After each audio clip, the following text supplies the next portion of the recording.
Good afternoon. Welcome to the CIP 2020 Legislative Webinar. As we are getting started, I wanted to go over a couple of housekeeping items.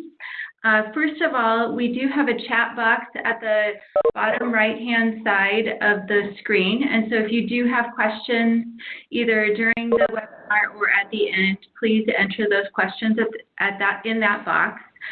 If you are going to be requesting CLEs, we ask that you type in your first and last name in the chat box so we can record those CLE credits for you. We are going to be recording this webinar, and so that recording will be available on the CIP YouTube channel. And then also you will see that there is the legislation chart that we will be referencing is available for download in the box. So with that, I'm going to go ahead and get started. I am Deb Van Dyke Reese, and I'm the director of the Nebraska Court Improvement Project. And we're going to start this webinar with just an overview of CIP. Do we change the slide? No, Tracy does. Okay. Okay. So the Nebraska Court Improvement Project is part of a network of CIPs across the country focused on improvement of the juvenile court process. We do that in a variety of ways through education, such as webinars like this, the Children's Summit, or our regional conference that will be held later this fall. We also are very focused on data collection and reporting, and if you look at our CIP website, you can see our data dashboard there. And then another key piece of the work that we do is collaboration with state and local groups. One of our flagship networks is our Through the Eyes of the Child team, which are judge-led multidisciplinary teams that address issues and identify solutions on a local level. So with that, I would like to turn it over to Mary Ann Harvey, who is going to move us on to the next slide. Thanks, Deb. So I just am going to talk a little bit about how the unicameral works in Nebraska. And as you can see on your screen, this is a slide that's actually on the legislature's website that shows a chart that goes through how a bill becomes a law, basically. So like I said, we have a unicameral legislature, which is one house. So we don't have a House and a Senate. We just have one house, which kind of simplifies the process. Bills can be introduced for the first 10 days of session, so we are past that at this point. Each bill then gets a fiscal note to estimate the state, county, and municipal cost of the bill and any changes that it would make. Each bill in Nebraska is then referenced to a committee, and every bill that's introduced gets a public hearing in Nebraska, which is really different than other states where only certain bills get a public hearing. At public hearings, individuals can come in and testify as proponents, opponents, or as neutral on a bill. Letters can also be submitted to the committee in support or as an opponent or neutral to each bill. After the hearing, the committee then can vote to send the bill to general file with or without amendments, indefinitely postpone the bill, or take no action on the bill. General file is the first time that the full legislature has a chance to debate and vote on the bill and any amendments to that bill. It takes 25 votes of the legislature to adopt amendments and to move the bill on from general file. The next step is select file, which is a second round of debate and voting. This also is another opportunity for any amendments that need to be introduced, and then the bill can be voted forward, amended, or postponed. And then the bill goes to final reading, and this is when that entire bill is actually read aloud to the legislature. It's really interesting to watch if you've never seen it, how fast the clerk can talk. But the bill is read aloud unless it is waived by a vote of 30. The reading aloud. On final reading, bills may not be amended but bills can be sent back to select file if amendments need to be made. At final reading, a majority vote is needed to move on to signing unless there's an emergency clause on the bill. And an emergency clause would allow the bill to go into effect maybe immediately or more quickly than they normally do. Then the governor has 5 days after the bill is sent to him, excluding Sundays, to decide what to do with the bill. He can sign it, line item veto it, so veto certain parts of the bill, or veto the bill. If vetoed, the bill can go back to the legislature, and if there is a vote of 30 senators, the veto can be overcome and the bill can still pass. So bills become laws 3 months after the legislature is adjourned, unless there is an E clause with a specific date, so that's the emergency clause. Each senator gets a priority bill. Priority bills means that if they put something as a priority bill, it means that they want to make sure that it's debated. So each senator can prioritize one bill. Each committee can prioritize 2 bills, and the speaker gets to prioritize 25 bills. This year, priority bills are due February 21st for senators and committees. If you look on the legislature's website, you can see what bills have been prioritized already. But if you check after February 21st, you'll see all the senator priority bills. And then the speaker's priority bills will be announced on February 25th. This is a short session, so the last projected date for the legislature this year is April 23rd. And that's all I have. I'll turn it over to Mary Pat to get into some specific bills. Okay, thanks, Mary Ann. The first bill I wanted to highlight was LB 759. It's from Senator Coulterman out of the Health and Human Services Committee. This bill, if you're familiar, it is what would, before a child's placement being made, a consultation with the court and the department would have to be conducted with the school district in which the child's going to be placed. The bill also requires the court and the department to prepare a portfolio of the child's educational information to the receiving school at least 2 days before that consultation. This bill also would apply in establishment of a guardianship as well. I mean, there are obviously the issues with federal law, you know, free appropriate public education, the McKinney-Vento Act, you know, raised red flags for everyone on this. We thought there'd be an amendment to take the courts out of it, but I think due to the many issues that came up with this bill, we don't think it's going to go anywhere. So I think it's just going to sit in committee, but we'll obviously be keeping our eye on it. The next bill I wanted to talk about was LB 912 from Senator Brandt. This talks about it would change a Nebraska statute relating to a witness appearing telephonically or by video conference. So the changes would be in a criminal case, a judge may permit a witness to appear telephonically or by video conference if all the parties consented. And in a civil case, it'd be a little bit different now. The judge would have to permit a witness to appear telephonically or by video conference unless an objection by a legal party is made, and then that burden is on the objecting party to provide, to prove that that unreliability or unfairness by preponderance of the evidence. I do know the Nebraska Bar opposes this bill. The public hearing in this one already took place on January 23rd. I think with the short session, unless this is made maybe a priority by Senator Brandt, it would be hard pressed to, I think, to go anywhere right now just because of our short session.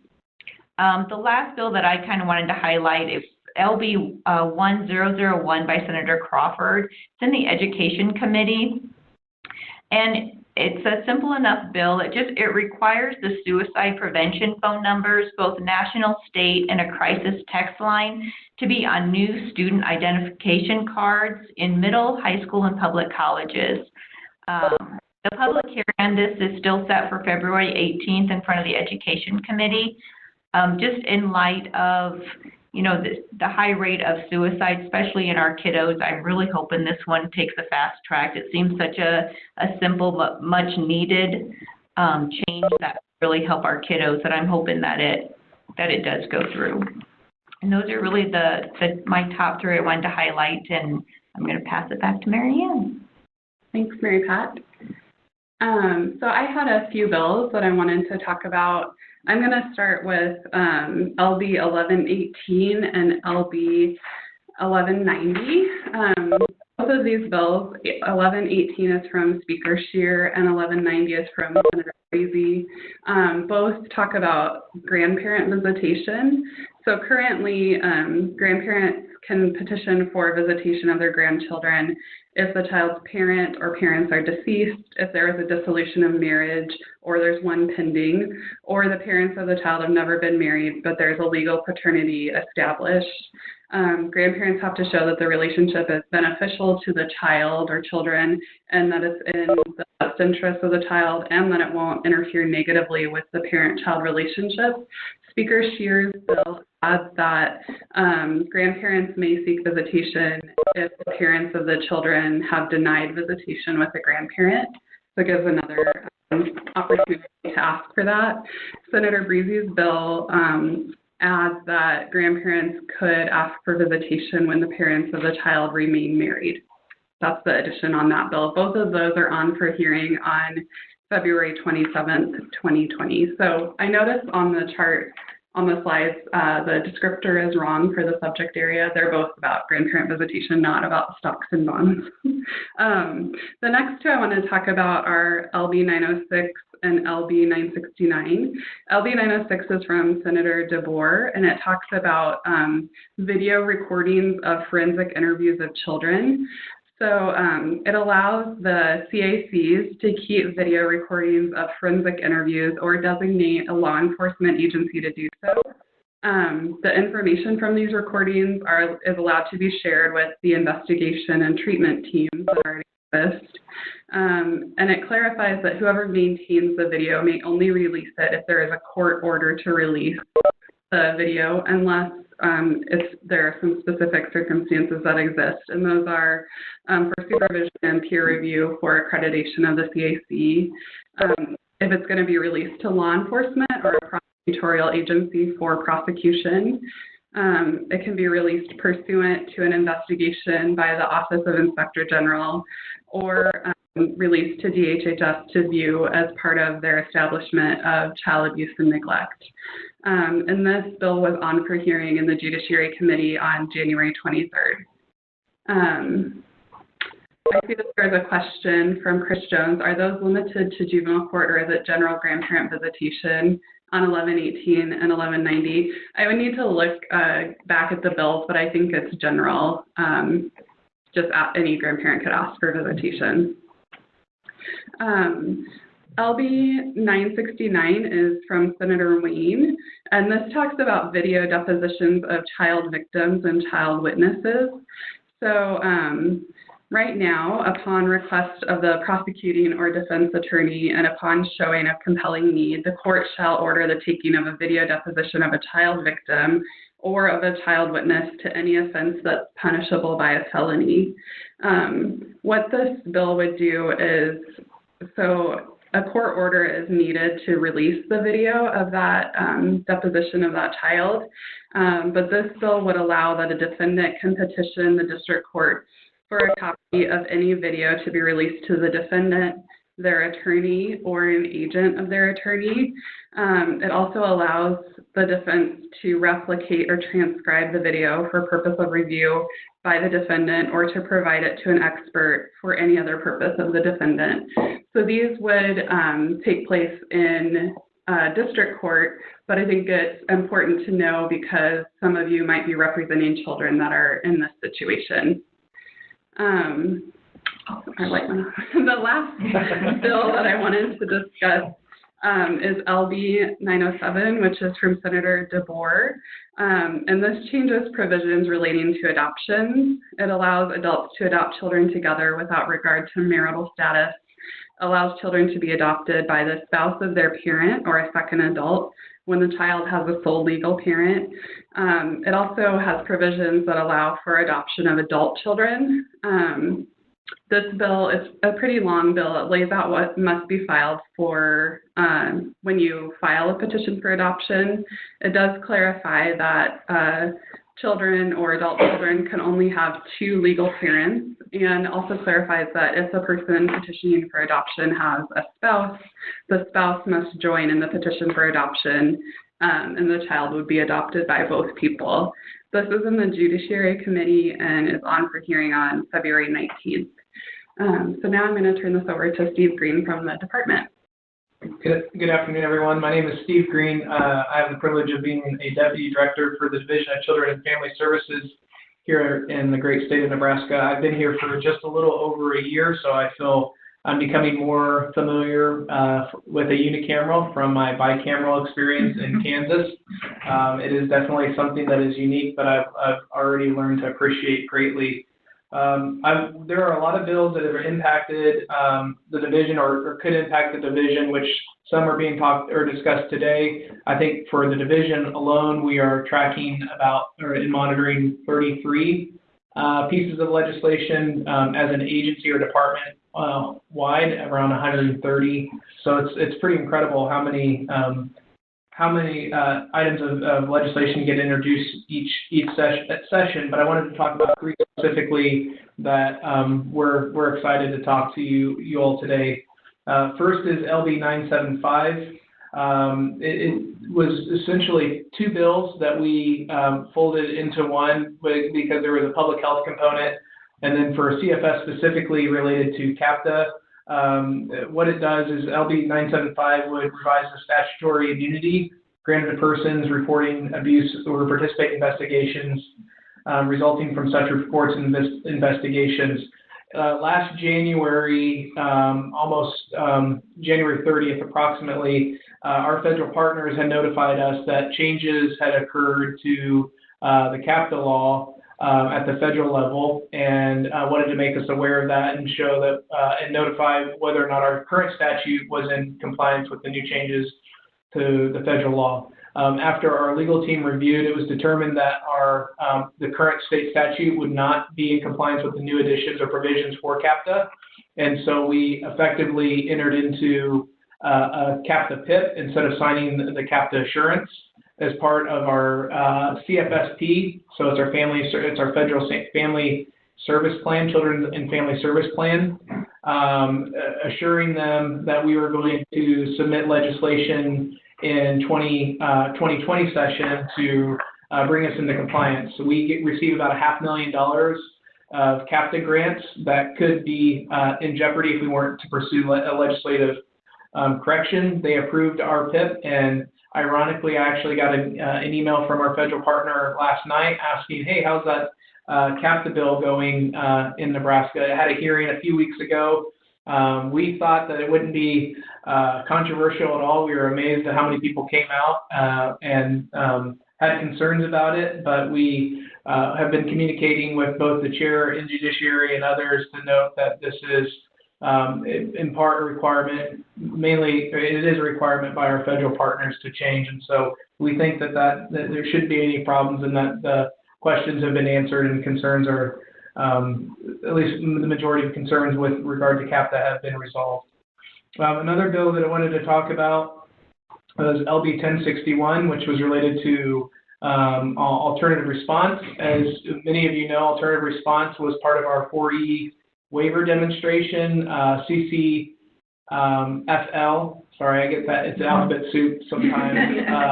They just completed their evaluation of alternative response and gave us their report at the end of the year. It was close to 400 pages, so it was a lot to review, and we just posted on our public website a few weeks ago. We were excited because we believe that they confirmed what we felt was true and what we were noticing anecdotally, that families engaged in alternative response were less likely to become more involved in the child welfare system. What makes alternative response unique is that it really seeks to collaborate with the parents and build the trust of parents as a way of working with the family. And I will be sending out, if you have a chance to read the evaluation, it's helpful because some of the surveys reiterate the parents' sort of support for alternative response. That said, Senator Crawford introduced a bill that would not only codify some exclusionary and red team criteria in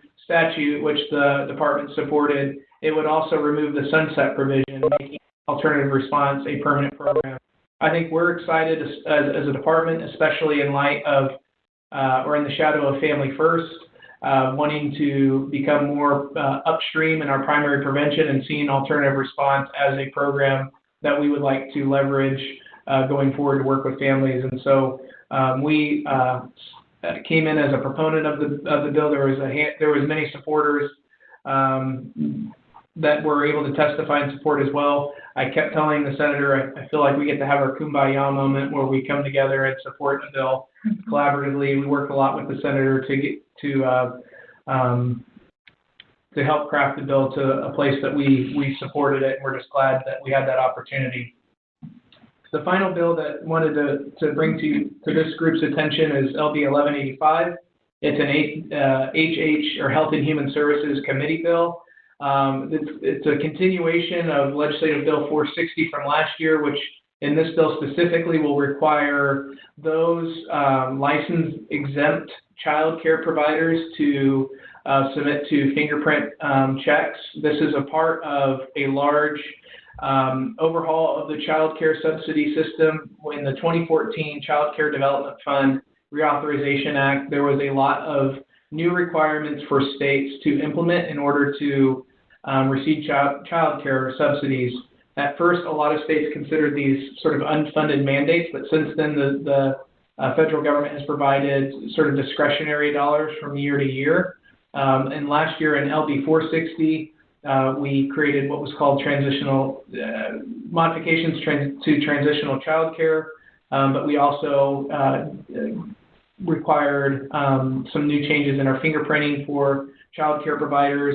What 1185 does is now require those that are licensed exempt providers that want to receive child care subsidies to also undergo fingerprints. There is some exceptions, federal rules related to family or family members at the home, so you're not making everyone that maybe a mom or dad requiring them for fingerprints. So there is a little bit of flexibility, which I know alleviated some people's original concerns. I think why we think this is important, it brings us into compliance with the CCDF reauthorization, so it protects us from being losing any federal dollars, but we also know just internally that this is a population of child care providers in which there can be abuse or neglect by the providers. So feeling like this is a due diligence on our part to screen and as part of our initiative to help roll out not only accessible but quality child care, we felt like this was an important initiative in what we're doing as a department. So those are the three bills that I wanted to talk to. I apologize. I have to run to another meeting. I know other people are going to talk, but if you see me leaving, it's only because I have to run to another meeting that I didn't expect to at 1. So thank you for this opportunity.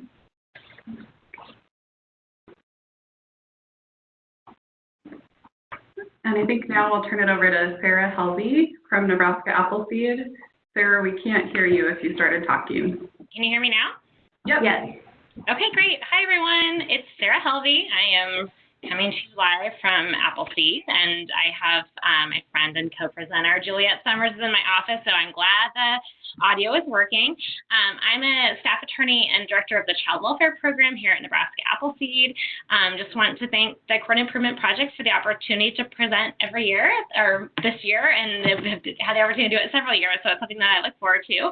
Appleseed is a nonprofit, nonpartisan public interest legal advocacy organization. We work in the areas of child welfare, healthcare access, immigration, and poverty or public benefits advocacy. We like to say that we use all of the tools in the advocacy toolkit. So we do a lot of work at the legislature, both the federal and state level, and then a lot of community organizing as well.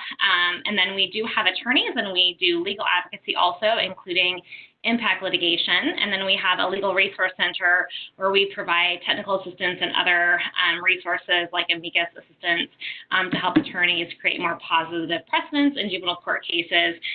So if you're a practicing juvenile court attorney and would like to get on our listserv, just shoot me an email, let me know. I wanted to mention a few bills that are priorities for Appleseed this session. The first is LB 849, and that is related to the British Independence Program. It was introduced by Senator Patty Pensing-Brooks. I made the joke at the hearing that I think last year on a call for the NSBA juvenile law section, as we were going over, their legislative committee was going over bills, somebody, I think a county attorney, they may be on this call, made the comment that do we have to have a B2I cleanup bill every year? And it's a fair point. As somebody that testified on the original bill to create the British Independence Program in 2013, and then I'm quite sure every cleanup bill thereafter, there have been several, but I think that they've all been really important, and I think it illustrates that we're learning as we go, and there is a British Independence Advisory Committee that provides monitoring and oversight and has made some recommendations, including the one that is part of LB 849 to continue to improve the program. What 849 does is it would permit tribal youth to age out of tribal court, so either whose cases originated in tribal court or whose cases were transferred from state to tribal court under ICWA to enter the British Independence Program directly after they age out of tribal court. So many tribal courts, their age of majority is 18, and as you know, the state of Nebraska's age of majority is 19. And so this creates a gap in continuity of care for youth in tribal court cases, because if they age out, if their age of majority is 18, they age out at that time, then they have to wait a year to enter the British Independence Program until they turn 19. Many of those youth become disconnected 1 year later when they're eligible and could benefit from participation in the program. And so that, it's the same. It just allows that Asian majority change for youth with a tribal court case. They'd have to meet all of the other eligibility requirements of British Independence Program, including participating in a work or education activity. This bill had a hearing on the 31st of January in front of the HHS committee. We heard lots of really good testimony, including from many tribal representatives, including the NICWIC, the Nebraska Indian Child Welfare Coalition. I think there were maybe 3 of the 4 Nebraska headquarters tribes had tribal representatives testifying, and the Nebraska Indian Commission. NICWIC has been working really closely with Senator Pensing-Brooks on this bill and to ensure greater access to tribal youth to British Independence Program. There's a small fiscal note, estimate, I think, about 11 youth that would be eligible over the biennium. And so a good hearing, small, moderate fiscal note. At this point, I think the bill will just be looking for a priority or a vehicle to move it forward. The second bill I wanted to mention is LB 941, and known as the Youth and Care Bill of Rights. This was introduced this session by Senator Megan Hunt as a follow-up to an interim study that she introduced last year. As part of the interim study, there were focus groups with over 50 youth across the state to get input on the existing Notice of Rights. So under the Strengthening Families Act, the department is required to provide a Notice of Rights to youth in foster care at age 14 or older.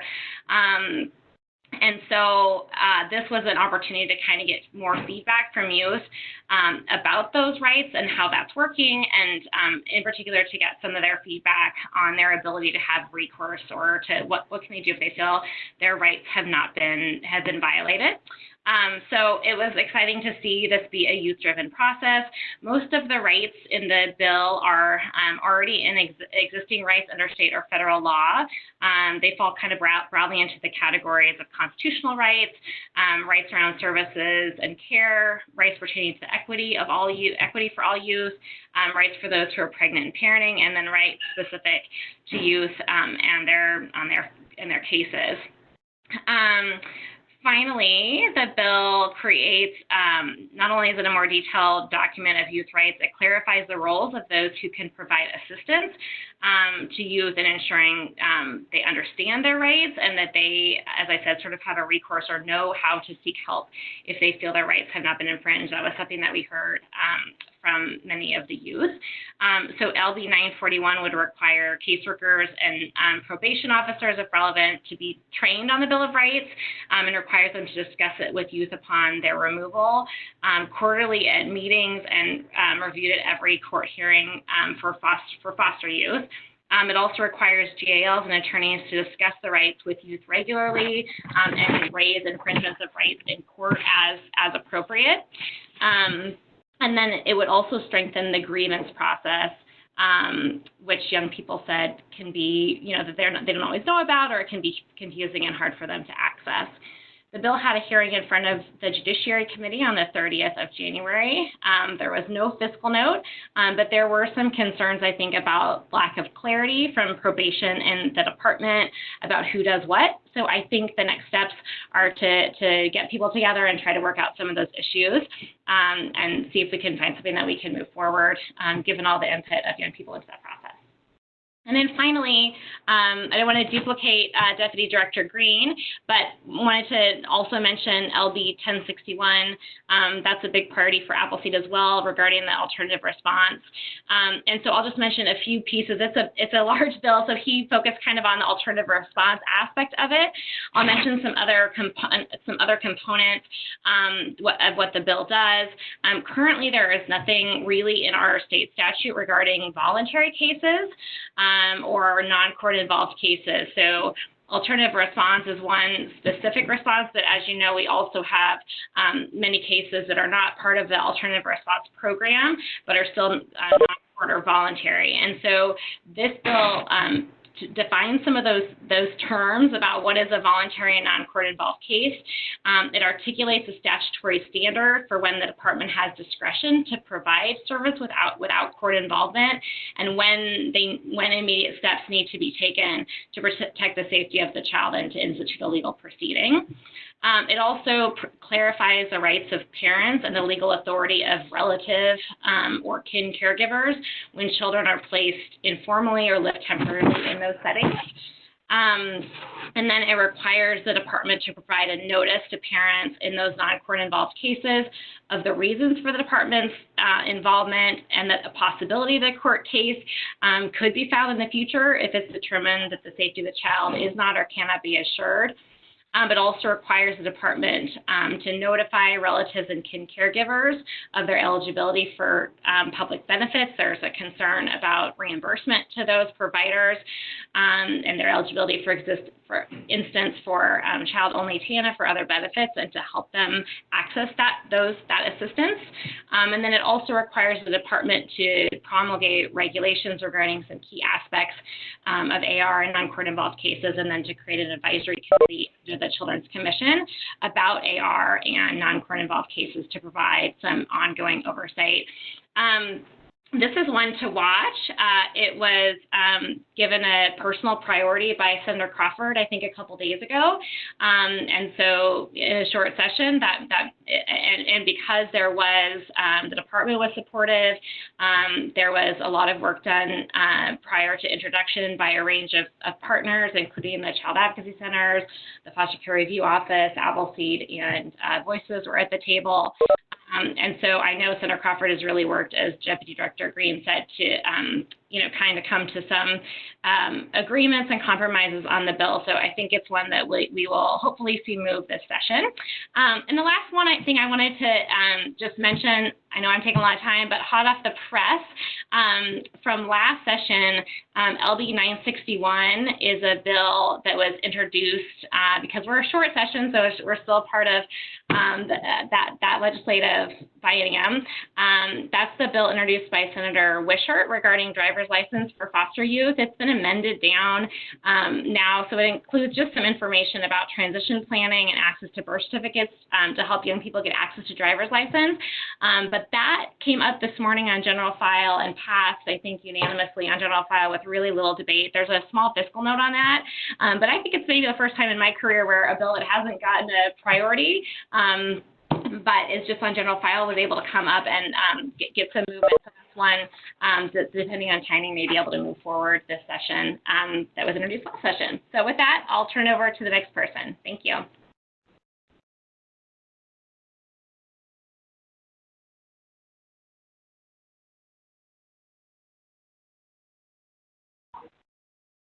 Juliet, I think you are up.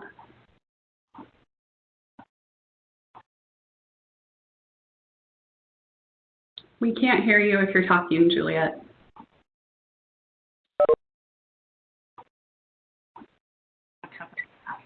Can you hear me?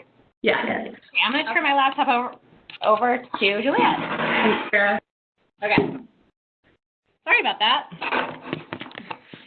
Can you guys see me okay? Can you hear me okay? Okay. Yes, we can. Great. So I am also coming to you live from the Nebraska Appleseed office. I'm Juliet Summers. I'm with Voices for Children in Nebraska. We're a nonprofit, nonpartisan policy advocacy organization working to enhance child well-being in the state. And my role is relates to child welfare and juvenile justice. So working with the legislature and with other partners on issues related to kids in our state serving or our state child serving systems and the court system. So I'm going to talk to you about 3 bills today that are more juvenile or criminal justice related that we have been watching closely and advocating for to some extent. And I think I'll start with YRTCs generally. So it will come as no surprise to everyone on this call that the Youth Rehabilitation and Treatment Centers have been a topic of interest this year, great interest. And I think if you ask pretty much any member of the legislative body what's going to go this year in this short session, the short list is something to the effect of there's always property taxes, budget issues, but YRTCs are making that list this year. People are talking about them. There's an instinct that the legislature needs to act, and they have quite a few choices in how they may act because by my count, at least 12 bills were introduced that directly affect the YRTCs. So all the bills between LB 1140 and 1150, each of those pertain to YRTC as well as a couple others. So I'm happy at the end of the call to answer questions about any of those if I can, but I am going to focus only on LB 1148 because I think it's the one that is potentially would most directly affect people on this call and might be of greatest interest in that regard. So LB 1148 is one of the YRTC bills that actually went to the Judiciary Committee and had its hearing last week with pretty sound support from the legal community in terms of both defense attorneys and advocates as well as county attorneys showing up to support it. So it changes provisions related to the YRTCs on the judicial side. So its intent is to establish procedural protections for young people when they are committed to YRTC and does that by providing explicitly for ongoing juvenile court oversight while youth is committed to YRTC. So past reforms related to YRTC, the biggest one and probably most recent being LB 561 a few years ago, left a certain form of left court jurisdiction open, as I'm sure you know, but the language in the statute says for the purposes of reentry. So essentially, the young person currently remains in OJS custody, care and custody for the purposes of the treatment and whatever happens at YRTC. And some courts are saying we feel like we don't have jurisdiction to consider any of that that's happening until we get the 60-day discharge notice from HHS and consent or reentry hearing. So LB 1148 would change that by striking that sentence in the juvenile code and explicitly providing for ongoing oversight. It also provides for a number of motion and hearing opportunities during the pendency of a commitment to YRTC. So after a young person is committed, there is a 14-day treatment plan that's created, evaluations done, and an individualized treatment plan created. And LB 1148 provides that would be submitted to the court and to the legal parties for review, and then a hearing could happen on the court's own motion or on request of a party related to that treatment plan. It also provides that OJS shall submit progress reports to the court and parties, and then allows for any legal party to include defense attorneys, county attorneys, HHS, to motion for a commitment review at any point during a young person's commitment, at which the court can consider the young person's progress in treatment, what is being offered to them, what they still require to be successful in treatment, as well as it explicitly provides for consideration of potential early discharge with a number of factors to be considered, such as whether continued progress can be made at YRTC, whether the young person is ready for reentry, et cetera. It also has as a backstop an annual review. So if a young person is still at YRTC a year later, they get an annual review to consider those same questions.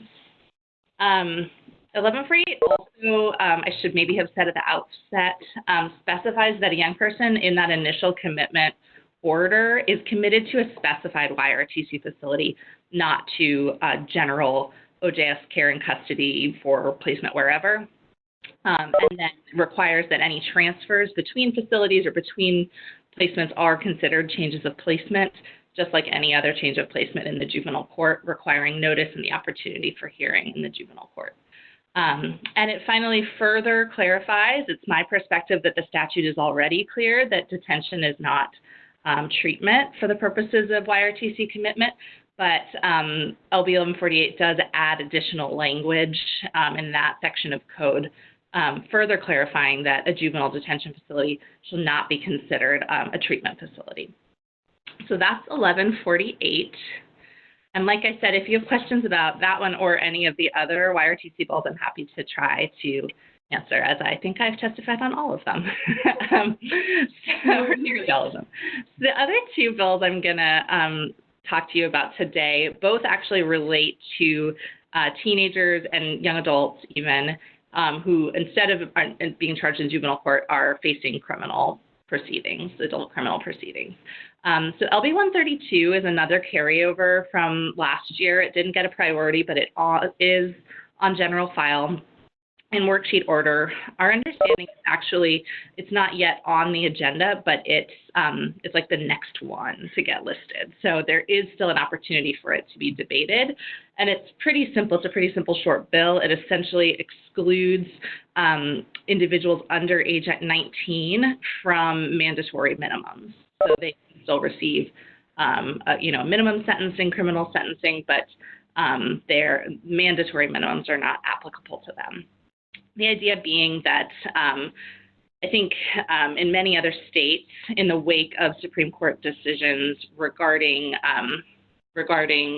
juvenile life without parole and the death penalty as applied to young people, that having mandatory minimums is a similarly indiscretionary sentencing application to young people, that if a young person is facing a charge with a mandatory minimum, it doesn't allow the court the opportunity to consider their age and their development in what the appropriate minimum sentence is to apply.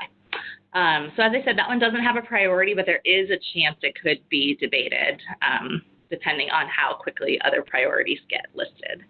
And then the other one, sort of related to it, both are sponsored by Senator Pansing Brooks, so similar theme. LB 1117, which is up for hearing tomorrow in the Judiciary Committee, addresses teens and young adults who are charged with very serious crimes, and the intent is for us to look at our sentencing structure from a developmental perspective there as well. So we already have, obviously, no death penalty for young people, and we have no required life without parole for juveniles in criminal court, again, in the wake of long past Supreme Court decisions. However, Nebraska has retained in statute the ability for a judge to apply life without parole on a discretionary basis to a minor who is convicted of our most serious crimes. And LB 1117 would walk us back from that, saying that based on everything we know about young people, their development, their capacity for rehabilitation and change, any sentence of life without parole as applied to a minor is not going to be part of our sentencing structure. And it actually includes up to age 21, which I think is really interesting. So instead of permitting life without parole as a sentence in Class 1A or 1B felonies, for individuals under age 21, it sets a specified term of years that the judge can sentence within. So for 1A felonies, that term of years is no greater than 40 years as a minimum and up to 80 years as a maximum. And then for 1B felonies, no greater than 20 years as a minimum and up to 60 years as a maximum.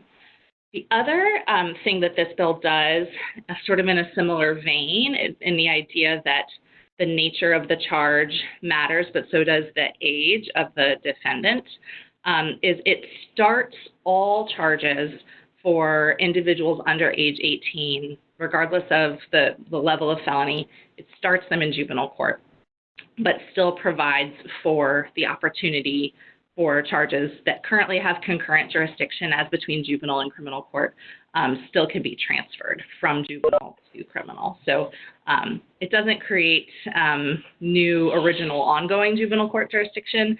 Or exclusive ongoing jurisdiction. It just says we're going to have original juvenile court jurisdiction for everyone under age 18, and the cases that are currently concurrent can be transferred. And I think that's all I've got for you. So I'll hold on until later to see if there are any questions. Thanks, Juliet. Now, I think we're going to move over to Carrie Rumbar. All right, good afternoon. I'm also glad to be here. My name is Carrie Rumba. I'm the Assistant Deputy Administrator in the Juvenile Services Division with the Administrative Office of the Courts and Probation. And so I want to thank Juliet because she did a good intro to a lot of the YRTC bills.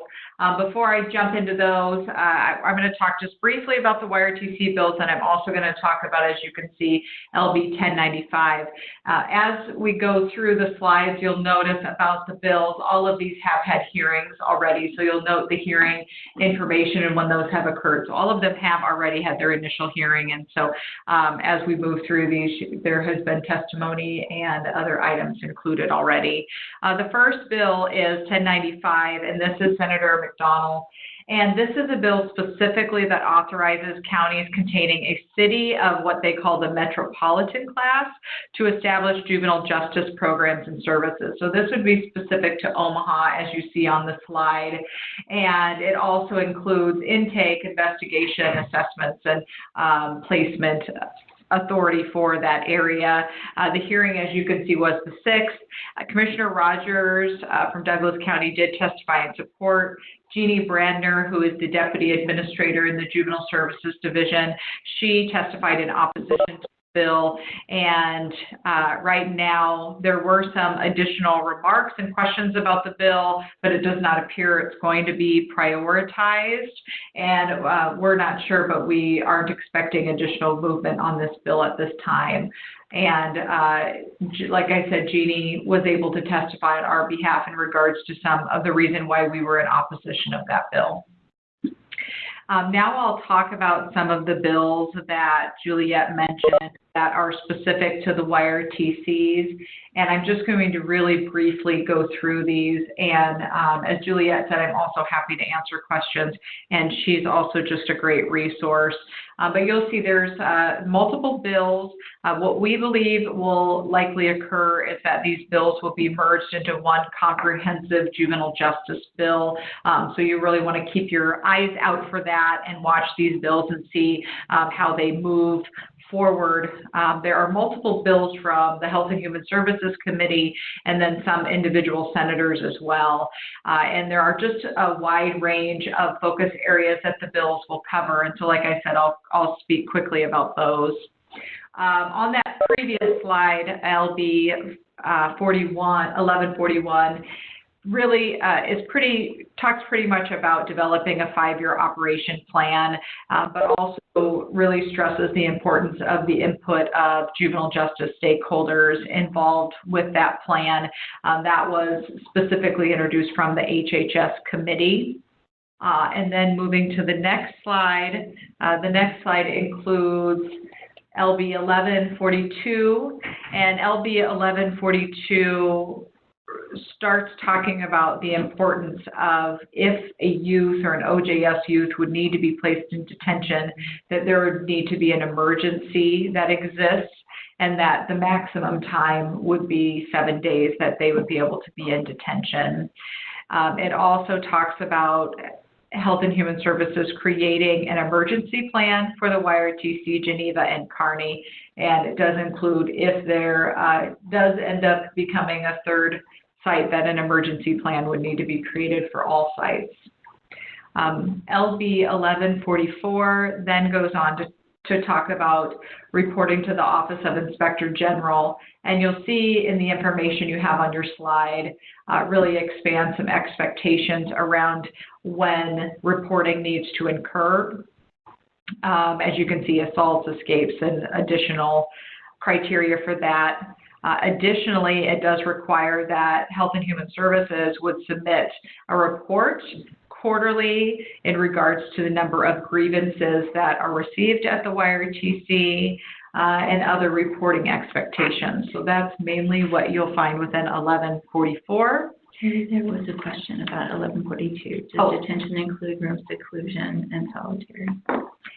My understanding right now from that bill is it's specific to placing in a detention facility.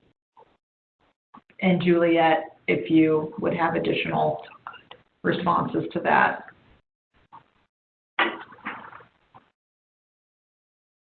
Okay. She can jump on if she does. LB 1145. Sorry. Oh, go ahead. Go ahead. Sorry. Was that question related to 1142? Yes. Yes. Okay, yeah. So that actually addresses, it's more about the nature of an emergency situation rather than distinguishing between detention and YRTC.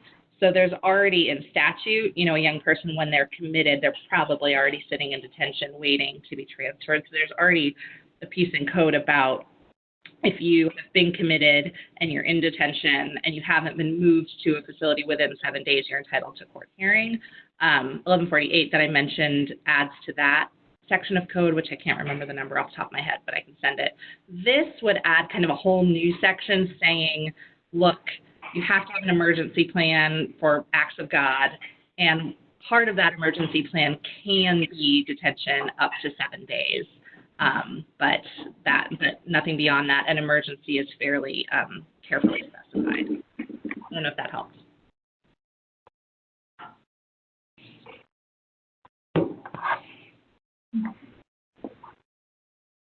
Then I don't know for sure if that's an additional question or if the question was answered with the 14 days on there.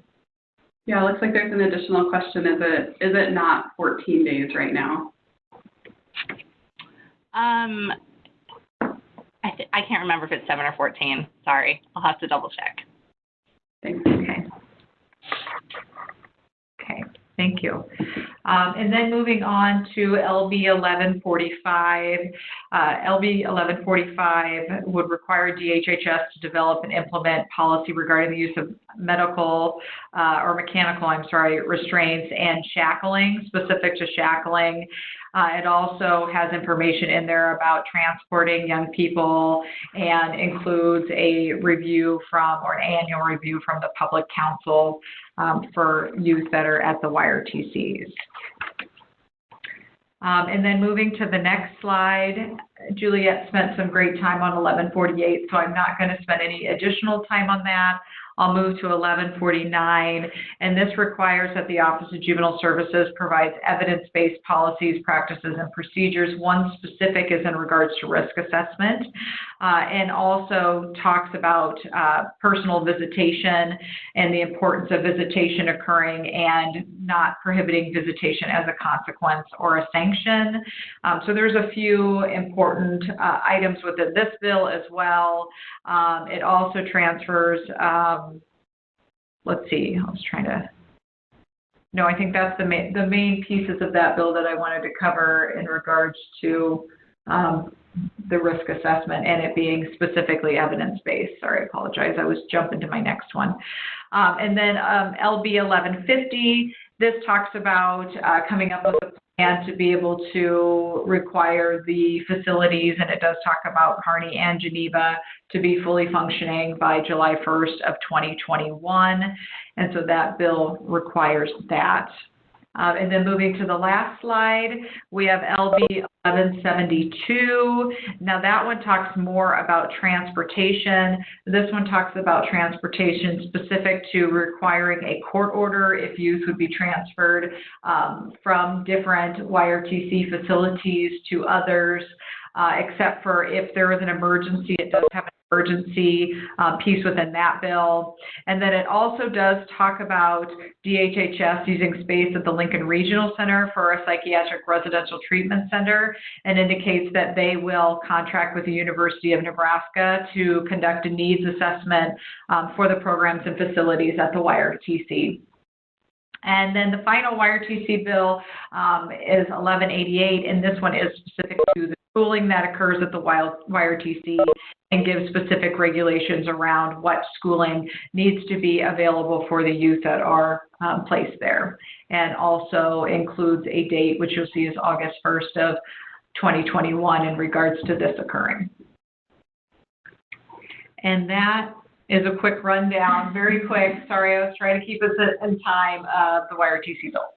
Thank you, Carrie. Now I'll turn it over to Judge Gundler for some thoughts. Yeah, I'll be real quick here.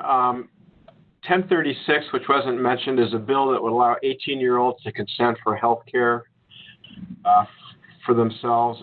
It also would apply to those who are under the age of 19 who are incarcerated with the Department of Corrections.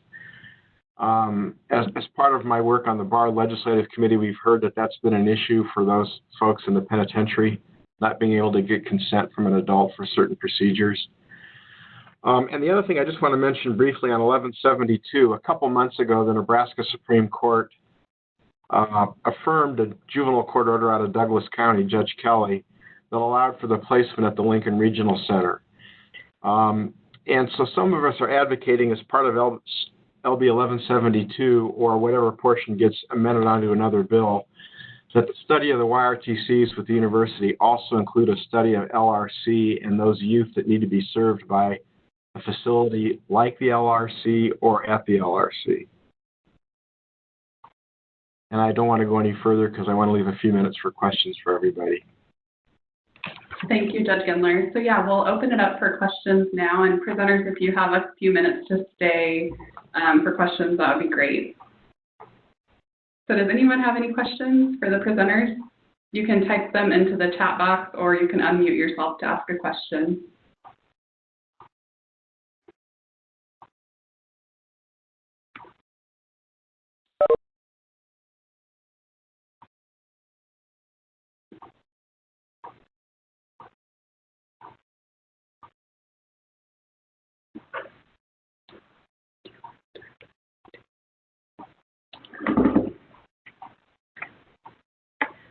Well, it looks like, oh, here we go. Will these bills for YRTC also include the one located in Lincoln, Nebraska? I'll try to take that one. Thanks. I don't know. Hopefully you can hear and or see me. Yep. So, yeah. So I think when you say these bills, I think the various YRTC bills that were introduced address it a little differently. So a couple of them, specifically 1148, 1172, I think try to explicitly prohibit the idea of YRTC Lancaster in the sense that a juvenile detention facility is not an appropriate venue to open a treatment facility or call a wing of JDC YRTC and say it's something different. I'm sure Deputy Director Green were still on the call. He might speak differently to that, but in any case, he's not. Some of the bills are a little bit vaguer, so they don't necessarily explicitly specify our two YRTCs are Kearney and Geneva. They just say when a youth is committed to youth rehabilitation and treatment center. So I think that's a really great question. What really interesting thing to watch this session is going to be what the legislature eventually comes to in terms of, are we, the legislature, going to set out in statute which the specific facilities are that we want OJS to operate for our youth, or are they going to delegate some of that authority to HHS OJS to determine and create for themselves. Thanks, Juliet. Another question, I think this is for Judge Gindler, if you're still on. If a minor has the ability to consent, will they also be able to consent to discharge? No. It's strictly for purposes of addressing medical needs. Okay, great. Thank you. And someone asked, could you give me any update on LB 1020, Senator Vargas? I don't know if anyone is following that one. We don't have it on our chart, so I don't know if anyone else.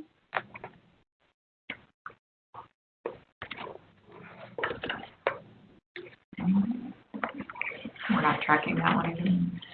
Which bill is that? 1020, I don't know what it is actually, because we don't have it on our chart. It looks like it's discrimination in fair housing. Is that what we found? Yeah, and I'm sorry, I think Appleseed more broadly is working on that, but I am not familiar enough to speak to it. But would be happy to follow up if there's a more specific information that people are requesting. Sarah Helvey. Linda, if you want to put your email in the chat box, we can get that to Sarah to have someone from Appleseed follow up with you.